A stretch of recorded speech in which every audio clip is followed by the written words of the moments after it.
નમસ્કાર ગુજરાત। આજના મુખ્ય સમાચારની અંદર ગુજરાત ઉપરથી વાવાઝોડાનો ખતરો ટળ્યો। ખેડૂતો માટે આવી ગઈ છે ખુશ ખબર। 2000 રૂપિયાનો 20મો હપ્તો ખાતામાં જમા। સાથે કમોસમી વરસાદથી ખેડૂતોને વ્યાપક નુકસાન। કૃષિ મંત્રીની જાહેરાત, ખેડૂતોને મળશે 45000 રૂપિયાની સહાય। હીરા ઉદ્યોગમાં ફરી એકવાર ચમક। રાજ્ય સરકારે કરી મોટી જાહેરાત। 2 લાખ રૂપિયા સુધીની લોન થશે માફ। બેંક એટીએમ ને લઈને નવા નિયમો। રાશન કાર્ડ, આધાર કાર્ડ અને પાન કાર્ડ ધારકો આપે ધ્યાન। રિક્ષા ચાલકોને લઈને મોટો નિર્ણય। દીકરીઓને મળશે 1 લાખ રૂપિયાની સહાય। જગતનો તાંત ચિંતામાં, માવઠાથી ખેડૂતોને વ્યાપક નુકસાન। સોના ચાંદીના ભાવમાં થયો છે ઘટાડો। અને આજના સૌથી મોટા ખેડૂત ઉપયોગી સમાચાર જાણીશું આજના આ વિડીયોની અંદર। મિત્રો, દરેક સમાચાર, દરેક માહિતી જણાવીએ એ પહેલા ગુજરાતના જે પણ મિત્રો ચેનલ પર જો પહેલી વાર આવ્યા હોય તો મિત્રો ખાસ કરીને વિડીયોને એક લાઇક કરી ચેનલને સબસ્ક્રાઇબ કરવાનું ભૂલતા નહીં। સાથે આજનો આ વિડીયો છે જેને અંત સુધી જોતા રહેજો। સૌથી પહેલા વાવાઝોડાને લઈને મોટા સમાચાર કે ગુજરાત રાજ્યની અંદર વાવાઝોડાના વાવડે લોકોની અંદર ભય ઊભો કર્યો છે। ત્યારે 25 તારીખની નવી અપડેટ પ્રમાણે હવામાન નિષ્ણાત હવે પોતાના નવા મંતવ્યો છે એ આપી રહ્યા છે, જેની અંદર અંબાલાલ પટેલે કહ્યું છે કે વાવાઝોડાને હવા દબાવી રહી છે, જેના કારણે ગુજરાતની અંદર હવે વાવાઝોડાનો ખતરો નથી। તો હવામાન નિષ્ણાંત પરેશભાઈ ગોસ્વામીએ પણ કહ્યું છે કે ઉત્તર દિશામાં હવાનું પ્રેશર બન્યું હોવાથી હવે ગુજરાતની અંદર વાવાઝોડાની અસર થશે નહીં। તો ખાનગી સંસ્થા સ્કાયમેટે પણ કહ્યું છે કે વાવાઝોડું ઊભું થવાની કોઈ સંભાવના નથી। તેમ છતાં ગુજરાતની અંદર 50થી લઈને 80 કિલોમીટર પ્રતિ કલાકની ઝડપે પવન છે એ ફૂંકાઈ શકે છે। મિત્રો, અરબી સમુદ્રની અંદર જે સિસ્ટમ હતી, જે સિસ્ટમ વાવાઝોડું બનવાની હતી, પરંતુ હવે વાવાઝોડાનો ખતરો છે એ ટળી ગયો છે। હવે વાવાઝોડું બનશે નહીં, ગુજરાતમાં પણ વાવાઝોડા આવશે નહીં, પરંતુ અરબી સમુદ્રની અંદર જે મજબૂત સિસ્ટમ હશે, ડિપ્રેશન હશે, એમના કારણે ગુજરાતની અંદર આગામી 7 દિવસ સુધી હજી ભારે વરસાદની આગાહી છે મિત્રો યથાવત રહેશે। ત્યાર પછી પીએમ કિસાન યોજનાને લઈને ખૂબ જ મોટા સમાચાર કે હવે 20મો હપ્તો છે એ ક્યારે આવશે। મિત્રો, પીએમ કિસાન યોજના હેઠળ અત્યાર સુધી કુલ 19 હપ્તા છે ખેડૂતોના ખાતામાં મોકલવામાં આવ્યા છે અને હવે 20મા હપ્તાની ખેડૂતો આતુરતાથી રાહ જોઈ રહ્યા છે। આપ સૌ જાણો છો કે કેન્દ્ર સરકાર તરફથી 19મો હપ્તો 24 ફેબ્રુઆરી 2025ના રોજ મોકલવામાં આવ્યો હતો અને 4 મહિનાના સમયગાળા પછી કેન્દ્ર સરકાર હપ્તો છે એ આપતી હોય છે। એ હિસાબે જોઈએ તો 20મો હપ્તો હવે જૂન મહિનાની અંદર મોકલવામાં આવી શકે છે, એટલે કે આવતા મહિને ખેડૂતોના ખાતામાં 20મો હપ્તો છે એ આવી શકે છે। 2000 રૂપિયા ખેડૂતોના ખાતામાં આવતા મહિને જમા થઈ શકે છે। મિત્રો, સરકાર દ્વારા હજુ કોઈ ઓફિશિયલી તારીખ છે એ જાહેરાત કરવામાં નથી આવી, પરંતુ ટૂંક સમયમાં સરકાર તરફથી આ અંગેની જાહેરાત કરવામાં આવશે અને પીએમ કિસાન યોજનાનો 20મો હપ્તો છે એ ખેડૂતોના ખાતામાં આવતા મહિને આવી શકે છે। આપને જણાવી દઈએ કે 20મો હપ્તો તમે મેળવવા માગો છો તો તમારે ફાર્મર રજિસ્ટ્રી છે એ કરાવવું પડશે।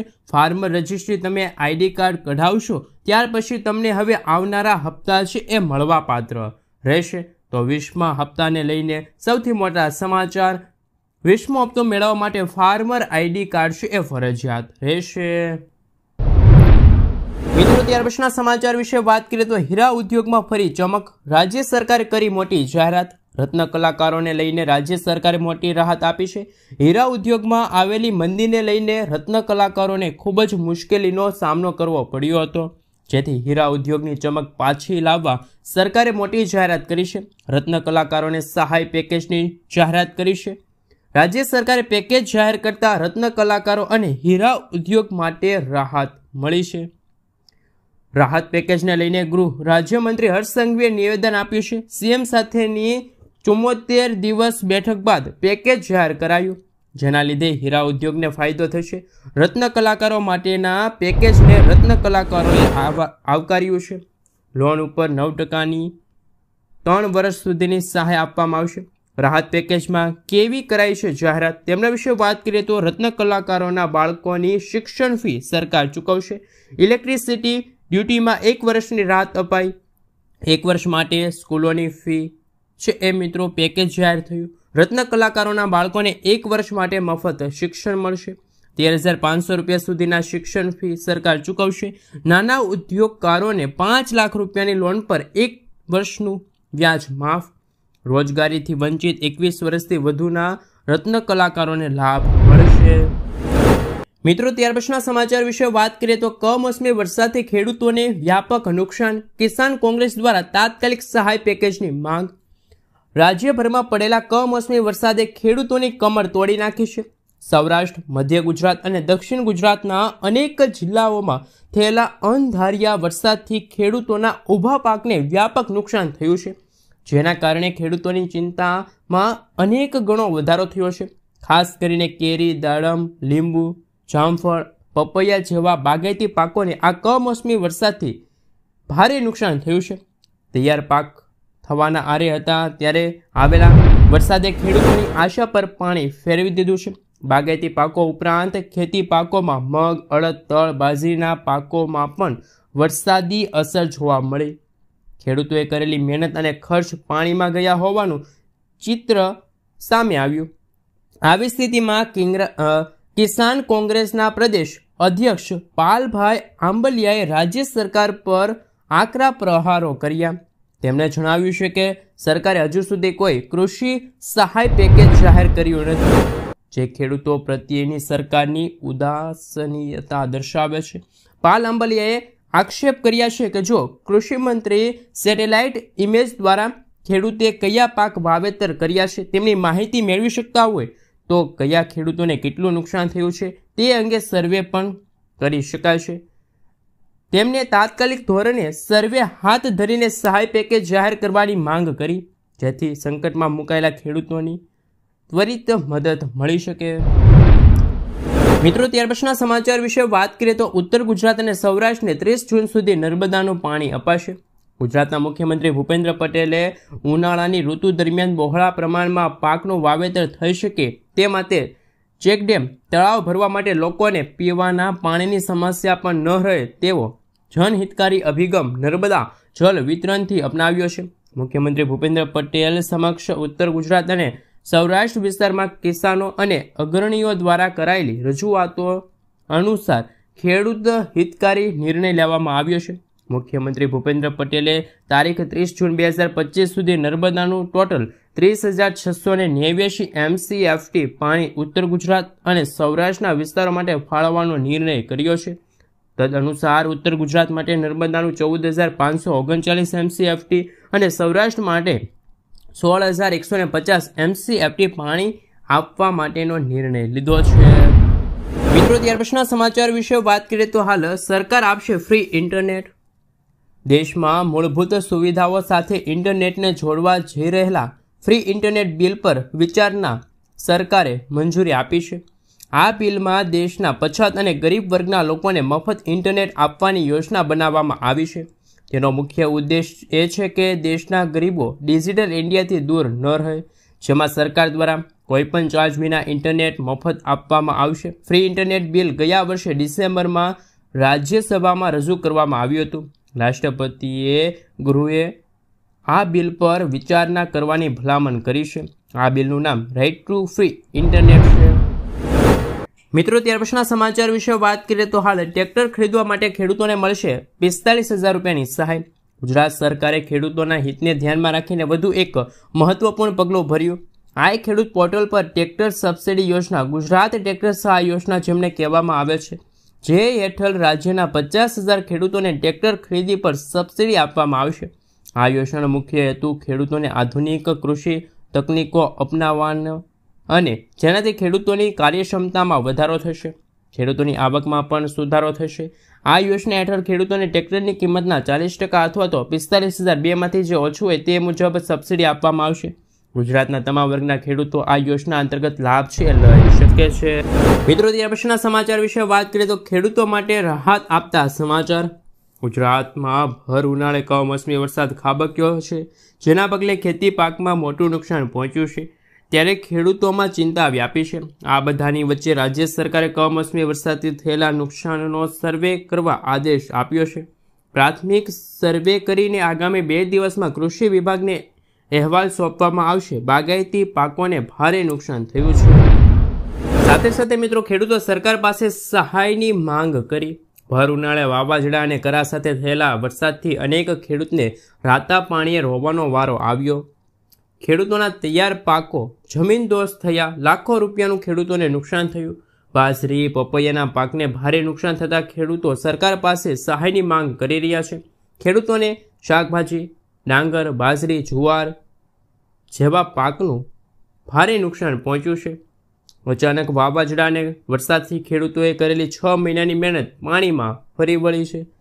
ખેડૂતોએ જમીનમાંથી પાકને કાઢી અને તાપમાં સુકાવા માટે પાથર્યા છે, જે હવે વેપારી ખરીદશે કે કેમ એ અંગે ખેડૂતો ચિંતામાં મુકાયા છે. જેથી સરકાર વહેલી તકે સર્વે કરી સહાય જાહેર કરે તેવી ગુજરાતના ખેડૂતો સરકાર પાસે માંગ કરી રહ્યા છે. મિત્રો, ત્યાર પછીના સમાચાર વિશે વાત કરીએ તો રિક્ષા ચાલકોને લઈને મોટો નિર્ણય. અમદાવાદના રિક્ષા ચાલકોને લઈને મોટો નિર્ણય લેવામાં આવ્યો. 1 જાન્યુઆરી 2025થી રિક્ષા ચાલકો માટે મીટર લગાવવું અને તેને ચાલુ હાલતમાં રાખવું ફરજિયાત કરવામાં આવ્યું. શહેર ટ્રાફિક પોલીસે મીટર વગર ચાલતા 28,000 રિક્ષા ચાલકો વિરુદ્ધ અત્યાર સુધી કુલ 1.56 કરોડ રૂપિયાનો દંડ છે વસૂલ કરેલ છે. પોલીસ કમિશનર દ્વારા અપીલ છે કે તમામ રિક્ષા ચાલકો દ્વારા મીટર ફરજિયાત લગાડવામાં આવે, જેથી તેઓ દંડથી બચી શકે. મિત્રો, આગળના સમાચાર વિશે વાત કરીએ તો અગત્યના સમાચાર સામે આવી રહ્યા છે. એમના વિશે મિત્રો વાત કરીએ તો એટીએમમાંથી પૈસા ઉપાડવાના નિયમો છે એ બદલાઈ ગયા છે. એટીએમમાંથી કેશ ઉપાડવાના નિયમોમાં થયા છે ફેરફારો. નવા નિયમો પ્રમાણે હવે દેશભરમાં પસંદગીમાં એટીએમમાં રોકડ ઉપાડી શકાય. કેવી રીતે કામ કરશે આ સુવિધા? જો તમે એટીએમમાંથી પૈસા ઉપાડો છો પરંતુ નિર્ધારિત સમય મોટાભાગે 15થી 30 સેકન્ડમાં પૈસા કલેક્ટ તમે નહીં કરો તો એટીએમ મશીન તે રકમ પાછી ખેંચી લેશે. પછી સુનિશ્ચિત કરવામાં આવશે કે આ રકમ તમારા ખાતામાં ફરીથી જમા થઈ જાય. આ પગલું ગ્રાહકોની સુરક્ષા અને છેતરપિંડી રોકવા માટે લેવામાં આવ્યું છે. બેંકોને એટીએમ મશીનોને અપગ્રેડ કરવા પર કહેવામાં આવ્યું છે. મિત્રો, આગળના સમાચાર વિશે વાત કરીએ તો ખૂબ જ અગત્યના સમાચાર સામે આવી રહ્યા છે. શું તમારું જૂનું પાન કાર્ડ હવે નિષ્ક્રિય થઈ જશે? જાણો શું છે પાન કાર્ડ 2.0 પ્રોજેક્ટ. હવે મિત્રો, આપણે જણાવી દઈએ કે તમારામાંથી બધાની પાસે પાન કાર્ડ હશે જ. પાન કાર્ડ એ ભારતના રહેવાસીઓ માટે એક અગત્યનું ડોક્યુમેન્ટ છે. તમારા તમામ પાસે બેન્કિંગ અને ફાઇનાન્સ રિલેટેડ માહિતી તમારા પાન કાર્ડની અંદર સામેલ હોય છે. ત્યારે હવે ભારત સરકારે પાન કાર્ડ અપડેટ કરવાની યોજના અમલમાં મૂકી. કેન્દ્રીય મંત્રી અશ્વિની વૈષ્ણવે આ વિશે માહિતી આપી છે. પાન કાર્ડ 2.0 પ્રોજેક્ટને લીલી ઝંડી મળી. આ યોજના પાછળ સરકાર લગભગ 1400 કરોડ રૂપિયાનો ખર્ચ કરશે. અને મિત્રો, હવે નજીકના ભવિષ્યમાં QR કોડવાળા પાન કાર્ડ છે એ દરેકે દરેક ભારતવાસીઓ પાસે હશે. શું છે PAN card 2.0 project? PAN card 2.0 project એક ઈ-ગવર્નન્સ યોજના છે જેનો મુખ્ય ઉદ્દેશ ટેક્સ અને પેર રજિસ્ટ્રેશન સેવાઓ ટેકનોલોજીના માધ્યમથી વધુ સરળ બનાવવાનો છે. આ અંતર્ગત હવે વર્તમાન પાન સિસ્ટમને અપડેટ કરીને ફાસ્ટ અને સુરક્ષિત અને પર્યાવરણને અનુરૂપ બનાવાશે. આ પ્રોજેક્ટથી લગભગ 78 કરોડ પાન કાર્ડ ધારકોને લાભ થશે. આ યોજનાના અમલ બાદ સેવા વધુ ઝડપી અને સરળ બની જશે અને ડિજિટલ સેવાઓને આધારે આધુનિક અને લોક ઉપયોગી બનશે. મિત્રો, આગળના સમાચાર વિશે વાત કરીએ તો 2 લાખ રૂપિયા સુધીની લોન થશે માફ. અત્યારે મિત્રો, હાલ આમ તો વધતી જતી મોંઘવારીના કારણે ખેડૂતો દિવસે ને દિવસે દેવાદાર બનતા જાય છે. જ્યારે મિત્રો, તેલંગાણાની સરકારે ખેડૂતોના 1 લાખ રૂપિયા સુધીના દેવા માફ કર્યા, જેના કારણે ગુજરાતમાં દેવા માફીનો મુદ્દો ફરી એકવાર ચર્ચાનો વિષય બન્યો. ત્યારે મિત્રો, ગુજરાતના ખેડૂતોના માત્ર 2 લાખ રૂપિયા સુધીના દેવા સરકાર માફ કરે તો પણ 90% ખેડૂતો દેવામાંથી મુક્ત થઈ શકે છે. ગુજરાતના લાખો ખેડૂતો દેવામાં ડૂબેલા છે. હાલ મિત્રો, એક માહિતી અનુસાર ગુજરાતના કુલ 53 લાખ ખેડૂતો આ યાદીમાં નોંધાણા. તેમાંથી 37 લાખ ખેડૂતોએ વર્ષ 2023 અને 22ના સમયગાળા માટે 31 જાન્યુઆરી 2023 સ્થિતિ સુધી એટલે કે મિત્રો 10 મહિના માટે કૃષિ માટે 98,000 કરોડ રૂપિયાની લોન લીધી હોય તેવા આંકડા સામે આવ્યા.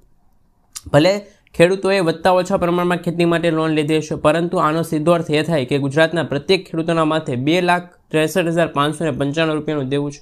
હવે મિત્રો, આ આંકડા મળતી માહિતી અનુસાર છે. અમારી ચેનલ આ અંગે કોઈ પણ પ્રકારની પુષ્ટિ કરતી નથી કે આ આંકડા છે સાચા છે કે પછી ખોટા. પરંતુ મિત્રો, શું ખરેખર ગુજરાતના પ્રત્યેક ખેડૂતોના દેવા માફ થવા જોઈએ કે ના થવા જોઈએ? ખાસ નીચે કોમેન્ટ બોક્સમાં કોમેન્ટ કરીને મિત્રો જરૂરથી જણાવી આપજો. મિત્રો આગળના સમાચાર વિશે વાત કરીએ તો ખેડૂતો માટે ખુશખબર આવી. સરકારે ઉનાળુ મગની ટેકાના ભાવે ખરીદી કરશે. આ માટે 25 મે સુધીમાં ઓનલાઈન રજીસ્ટ્રેશન કરાવવું પડશે. આજે અંતિમ દિવસ છે. સરકાર 8,782 પ્રતિ ક્વિન્ટલ ટેકાનો ભાવ મગની ખરીદી કરશે. ઉનાળુ મગમાં બજાર ભાવ 6,772 પ્રતિ ક્વિન્ટલ છે. મગના ઓછા ભાવથી રાજ્યના કોઈપણ ખેડૂતોને આર્થિક નુકસાની ન થાય તે માટે રાજ્ય સરકારે ઉનાળુ મગની ટેકાના ભાવે ખરીદી કરવાનો અંતિમ નિર્ણય જાહેર કર્યો છે. તો મિત્રો આજે 25 મે છે.